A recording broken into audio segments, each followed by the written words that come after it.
I am walking per usual. Took the weekend off of live and of email just because I was supposed to rest. So, um, hope that you had a wonderful weekend. I hope your day is starting off great. And I hope that you can see me when we start. But my name is Anissa L. Wesley. This is my YouTube channel. And of course, this is Faith and Footsteps, when we put our feet to our faith. And been doing this for a few months.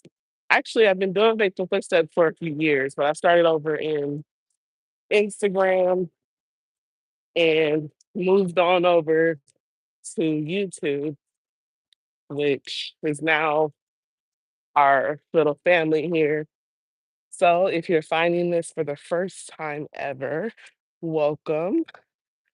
And I hope that you would subscribe to my YouTube channel, that you would um,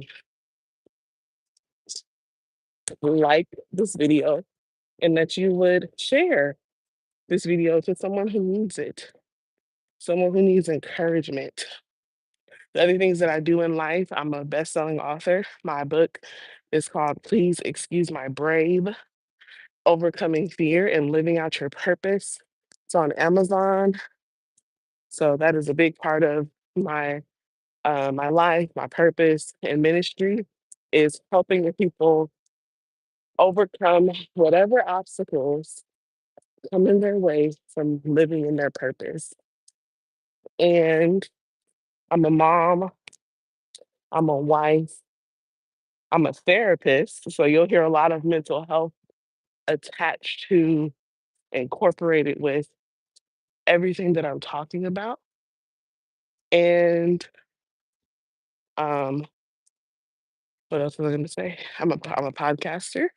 So I have a podcast that I'll be continuing actually for season 3 soon, very soon.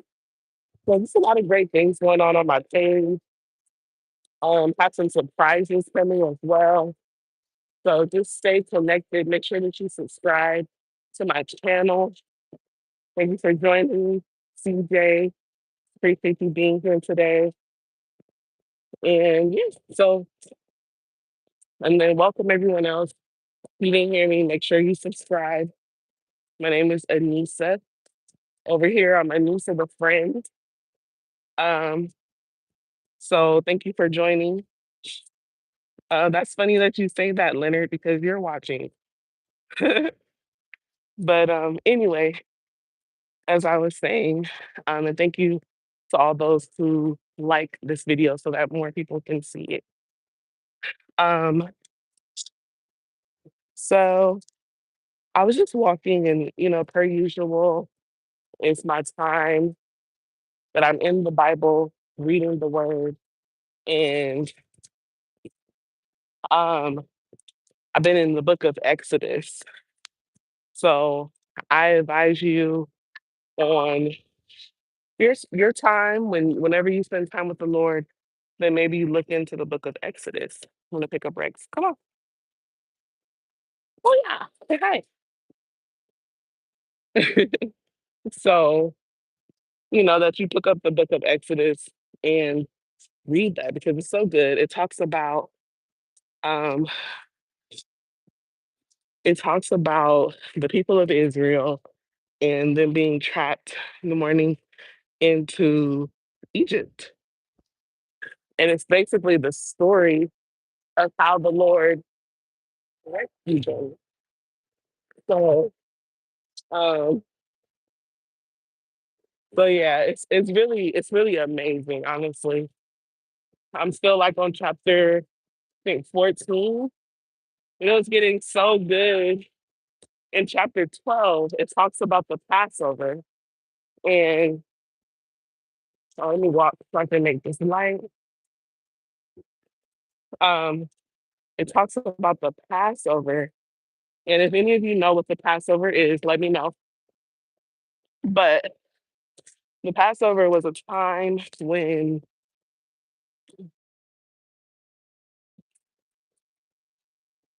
Moses and Aaron were trying to, um, come on, bro, like, come on. They were trying to get the Egyptians out, right? I mean, I'm sorry, get the Israels out of Egypt. And it was very interesting because God kept hardening Pharaoh's heart, right? And the whole point is that once the Israelites were freed from Egypt, they would be able to enter into the promised land, right? But for whatever reason, and I later learned as I was reading that God was hardening Pharaoh's heart so that the Egyptians would believe that he is God, right? That he would get the glory from this situation. And so good morning. And so it got me thinking that a lot of the trials, the tribulations, and the things that we go through, we think they're for us. We think they're for us, right? And they are partially. But some of the things that we go through are actually to bring the glory back to God so that other people can believe him through your story. So through what he's done, through your testimony. I did a live a week ago about um, my testimony with abortion. I had an abortion at 16. Never in my life did I think at that time that I would go live and share with the world that I had an abortion. But because of the freedom that God has given me from shame and condemnation, and He's forgiven me, um, I'm able to come on here and share that with you guys without feeling any kind of shame or anything. Because I know that at that time, and it brings God glory, right? It brings God glory. You've seen, I've told you what God has done. Partially, I've told you what God has done in my life, right? So I'm not a statistic. I'm not, you know, I'm not what the world says I should be after having an abortion at 16, right? So I think that it's very, very powerful when we share what God has done in our lives and in our story. You can go watch that video. It's called The Redeeming Power of Sharing Your Story. So you can go watch that too. But and welcome everyone. I see a lot of people saying hi. So hi to you. Welcome in. Hope that you would subscribe. Thank you so much for liking the video as well. And yeah, so I'm just grateful for you to be here today.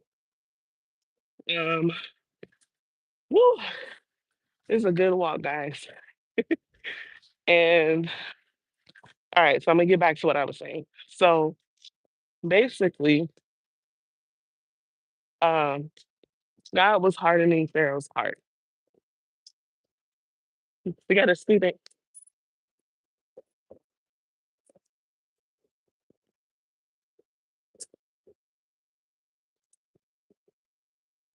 Um, there was a kiddo waiting for the bus. Um, that's so cute. So anyway, I love children. Like I just love kids. I love people in general. Not so much like them because I'm an introvert all the time. But God has given me this love and compassion for people. Um, come on, Rex. So, anyways, what was I gonna say to you guys? Oh, the promised land. Before the promised land, right? That's what this is called today. And before the promised land, as much as as much as God can get the glory from you going to the promised land, right? sometimes he will have to perform on your behalf in order for all to see, your enemies and your friends alike, to see. Go ahead. Um, your enemies and your friends alike, that the God that you serve does not play about you, that he is on your side, that he is fighting for you, that he loves you, and that he, above all, is God, right? So, right, God in this time, he was showing the Egyptians because they had like, I don't know, so many gods, little g's, right? They had so many of them they were worshiping. And our God, as a Christian, Yahweh, he's like, there's no God other than me. So what are y'all doing? What are you guys doing? There's no God other than me. And so he had to make a demonstration.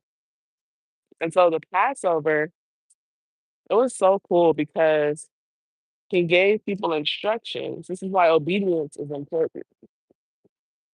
He gave people specific instructions through Moses, through Aaron,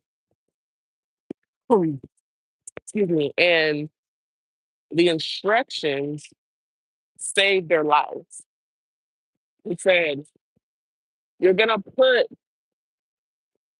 the blood of a spotless lamb, right? Or I think it was also a goat too. Don't quote me.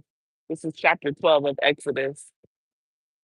And you're going to put blood on the doorpost, on from the sides and on the top, right? Because right now, I'm coming through every house and I'm doing something. Don't want you guys to be a part of it or affected by it.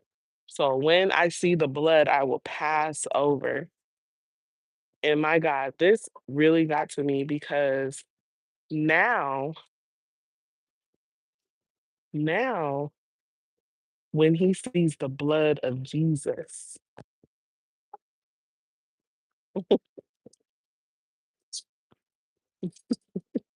he passes over, right? When you see the blood of Jesus in your life, smeared over you, smeared on your doorpost, smeared on the doorpost of your life, smeared on the doorpost of your body, smeared on the doorpost of your car, smeared on the doorpost of your finances, smeared over the doorpost of your children, right? He passed over.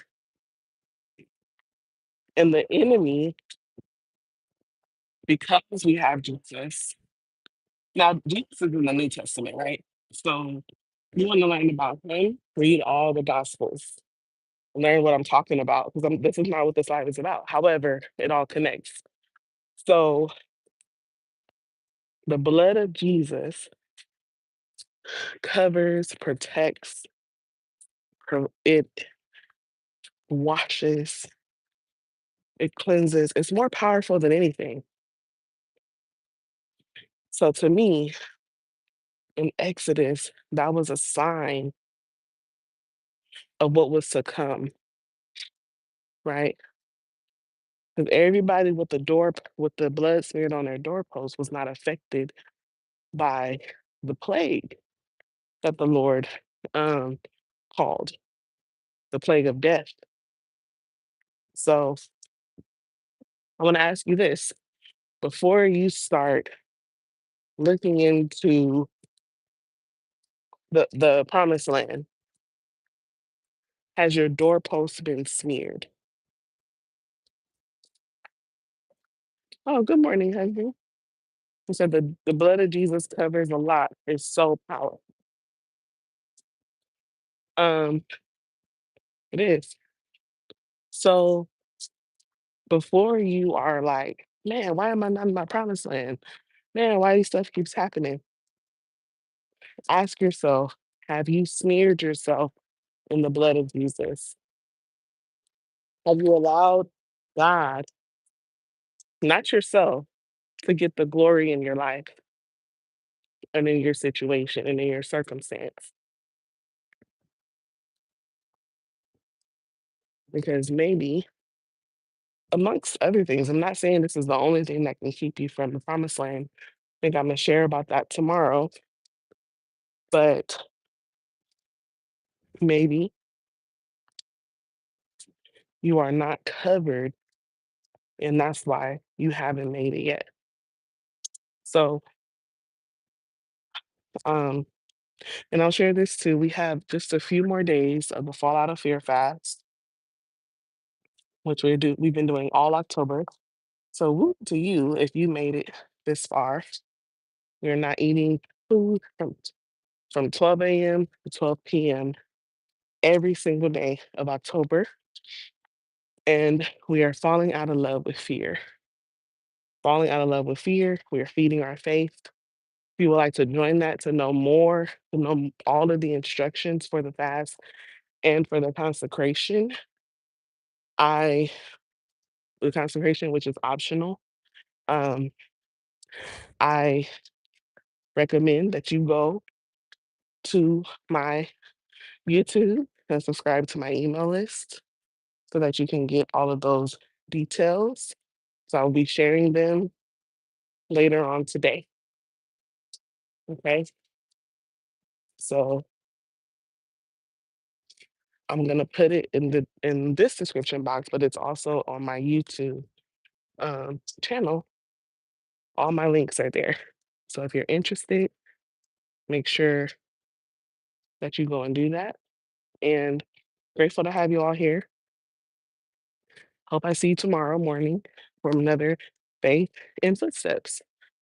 Hope you have a wonderful day. Remember, you have everything that you need to live your life bravely, and you can do all things through Christ, which strengthens you.